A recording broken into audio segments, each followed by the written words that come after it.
Hey guys, so I want to take a look at Pokemon XD Gale of Darkness for the Nintendo Gamecube, the second in the, I guess the Colosseum duology, you might say, dealing with Shadow Pokemon and things like that. So, of course, on the front cover here we have really this game's biggest draw, particularly at the time anyway, which was Shadow Lugia. This was a brand new evil version of Lugia, looking very cool, with sort of like more jagged edges and a much darker colour scheme. And this guy was all over the marketing for this game. And, Pokemon Colosseum, I was incredibly excited about that game when it was coming out. Pokemon XD Gale of Darkness, not so much. It just sort of came out, and I eventually decided to give it a go. And, Pokemon XD Gale of Darkness, definitely not a Pokemon game that I'd recommend. It does some stuff right, but on the whole, I'd recommend Colosseum over this game.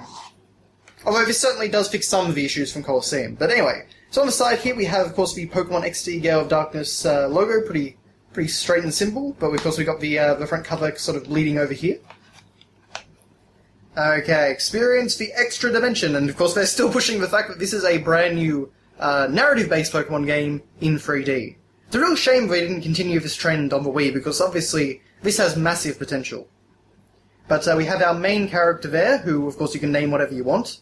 And his main Pokemon, of course, is Eevee, to start off with. But you can see right here, unravel the mystery of Shadow Lugia. And this was actually the only way to get a Lugia in Generation 3, as I recall, was to actually link your game up to this and purify Shadow Lugia and transfer a normal Lugia. You couldn't actually send Shadow Lugia to Ruby, Sapphire, Emerald, Fire Red, Leaf Green, etc. So experience an all-new expansive story, a massive adventure awaits you, or has never been more treacherous. Of course, this was the region. And you can also see there, you could see this was really the coolest part of the game, was you could do link battles between Game Boy Advance cartridges in 3D. So you could actually have your Emerald character versus, the, what's her name? I think Leaf is her name, in the canon. But, female trainer from Fire Red and Leaf Green. So that was always the best functionality of this game, in my opinion. Okay, so getting rid of the old receipt, we've got the Pokemon XD Gale of Darkness disc, and again, very stylish, very cool looking with Shadow Lugia.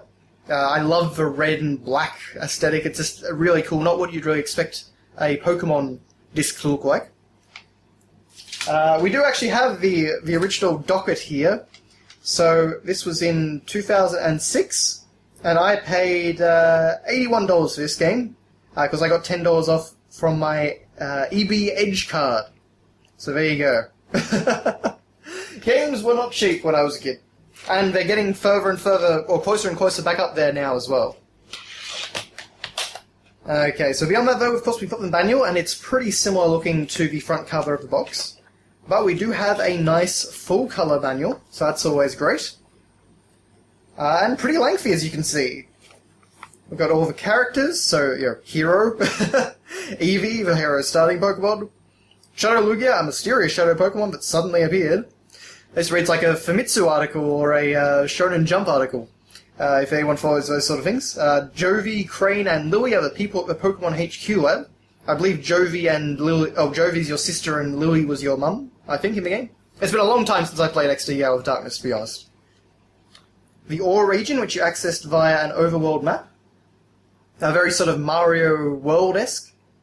Of course, some more artwork of Shadow Lugia up there, dealing with Shadow Pokemon, which you could capture, but you had to purify. This game, in Pokemon Colosseum, you could only ever catch other trainers' Shadow Pokemon. However, this game actually did add some areas which you could catch normal Pokemon in. And there weren't many, and you could only catch a very, very limited selection of Pokemon. The good stuff was still coming from Shadows, so it was a step up, but overall not enough, in my opinion. All the different features that you've got, all the things you can look at on your Pokemon. As a companion game to the GBA games, I think it was a very cool concept. But, Colosseum and XD Gale of Darkness aren't fantastic games in and of themselves. Colosseum I definitely give it a bit more of a pass, because that was a really exciting game at the time. It was finally sort of what we'd all wanted. I do think that game does have some very interesting characters and story stuff, in the context of Pokemon anyway. But overall, I don't think they are particularly exciting games. Something just feels a little bit hollow about them to me. I'm not exactly sure why, but that's just always the impression I've got. But anyway, So it basically just takes you through everything, not a lot of artwork. There's a random Curlier there. Tangela, again, very random Pokemon decisions to put in here. Versus mode, of course, which again is really the biggest draw of this game in my opinion. You could have a lot of fun with friends in this game. And the features were actually improved from Colosseum, as I recall. There's a random Arbok model there. There's some details on the Game Boy Advance screen, because you actually had to choose your commands on the Game Boy Advance screen so that no one else could see you. You actually had the 3D models of characters like May and Brendan and all that. But that is pretty much it. So not a super exciting manual, but it certainly does go in-depth with all that you need to know about the game. So I appreciate that, especially in full colour and with some nice little trimmings. Of course, for manual, if you extend it out here, you actually get the full image of Lugia's wing. Not very exciting, but, you know, a little bit nice if they actually did print all that. But that is your look at Pokemon XD Gale of Darkness on the Nintendo Gamecube. As I say, I wouldn't really recommend it, but it's certainly a very interesting piece of Pokemon history, and Shadow Lugia is still pretty cool. It'll be interesting. I wonder if they'll ever bring Shadow Pokemon back, but yeah, probably not, I guess. I think this series is pretty much done. But you never know, Pokemon Stars or whatever comes next on the Switch could be much closer to this style of experience than we're used to. But anyway, thank you very much for watching, guys, and I'll see you next time.